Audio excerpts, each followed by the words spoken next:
पुण्यधारा channel पे आपका स्वागत है। हमारी वीडियो पसंद करने के लिए धन्यवाद। जैसा वो घटना बताई गई है, जिस व्यक्ति के घर में वो प्रतिमा मिली, खुदाई में कुछ कलश भी मिले, कुछ सामग्री भी मिली, कलशों को उन्होंने बेच दिया, लेकिन जब से प्रतिमा उसके घर में आई, उसके घर में बहुत कुछ अशुभ होने लगा। तो बिल्कुल ऐसा होता है, इसमें कोई अतिशयोक्ति नहीं है। जिन बिंब जो होते हैं वीतरागी प्रभु की प्रतिमा दुनिया में सबसे ज़्यादा एनर्जेटिक होती हैं, ऊर्जा से भरी हुई होती है। उन प्रतिमा की उपासना, उनकी पूजा मात्र मनुष्य ही नहीं करते हैं, देवता लोग भी उन प्रतिमा की उपासना करते हैं। कुछ प्रतिमाएं जो भूरक्षित होती हैं, जमीन में जिनकी रक्षा हो जाती है, इसका अर्थ मान करके चलना, वो ऐसे ही नहीं बचा पाई अपने आप को। उनको बचाने वाले कुछ ऐसी दिव्य शक्तियाँ होती हैं, उनकी रक्षा करती हैं।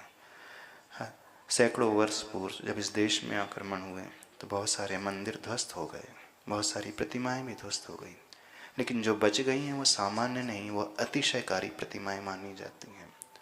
तो उन अतिशयकारी प्रतिमाओं के प्रति आस्था का भाव, समर्पण का भाव, भक्ति का भाव मनुष्य नहीं देवताओं का भी होता है। अब रही बात कि यदि देवता भगवान की पूजा करते हैं, रक्षा करते हैं, तो फिर मंदिर में चोरी क्यों होती है?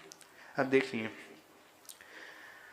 कुछ प्रतिमा के प्रति आकर्षण बहुत अधिक होता है। देवता वे लोग बनते हैं जो पूर्वों में मनुष्य आदि होते हैं, उसी क्षेत्र आदि में रहने वाले, उनका विशेष आस्था का केंद्र पर्टिकुलर जिनालय से हो जाता है, पर्टिकुलर मंदिर विशेष से, प्रतिमा विशेष से हो जाता है।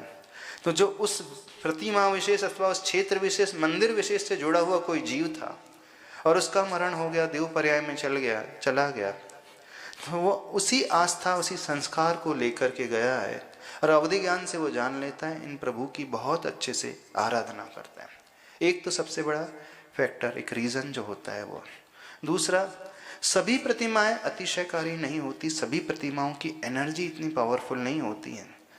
कुछ ही प्रतिमाओं की एनर्जी इतनी पावरफुल इसलिए होती है क्योंकि जिस मटेरियल से वो प्रतिमा बनाई है, मटेरियल की भी अपनी एक एनर्जी होती है। दूसरा, जिन गुरुओं ने, जिन आचार्यों ने उस प्रतिमा में सूर्य मंत्र दिए हैं, वे गुरु जितने प्रभावशाली, साधना करने वाले, सिद्धि आदि को रखने वाले हैं, तो उनके द्वारा दिया हुआ सूर्य मंत्र उस प्रतिमा में अतिशय को कई गुना बढ़ा देता है।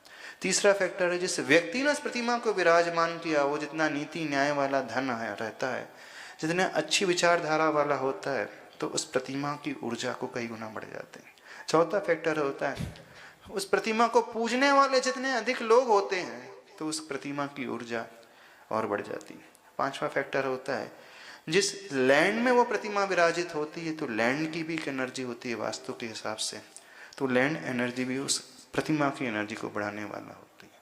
छठवां एक फैक्टर होता है, यदि जहाँ वो प्रतिमा विराजित होती है वो एरिया पूरे वास्तु के अनुरूप कंस्ट्रक्ट है, तो वो एनर्जी को भी कई गुना बढ़ा देता है। ऐसे 5-6 रीजन जो होते हैं प्रतिमा के भीतर ऊर्जा और अतिशय को प्रकट कर देते हैं। तो जो घटना घटी तिजारा में, वो सामान्य प्रतिमा नहीं थी, मान करके चलना वो विशेष प्रतिमा थी।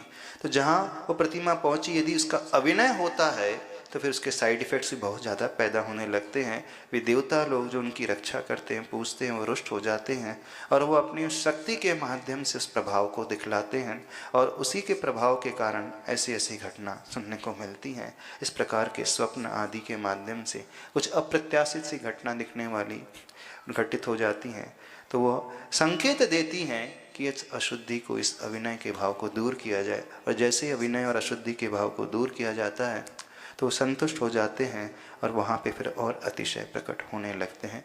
वो बहुत अच्छे से भक्ति भाव से भर करके प्रभु की पूजा करने लगते हैं।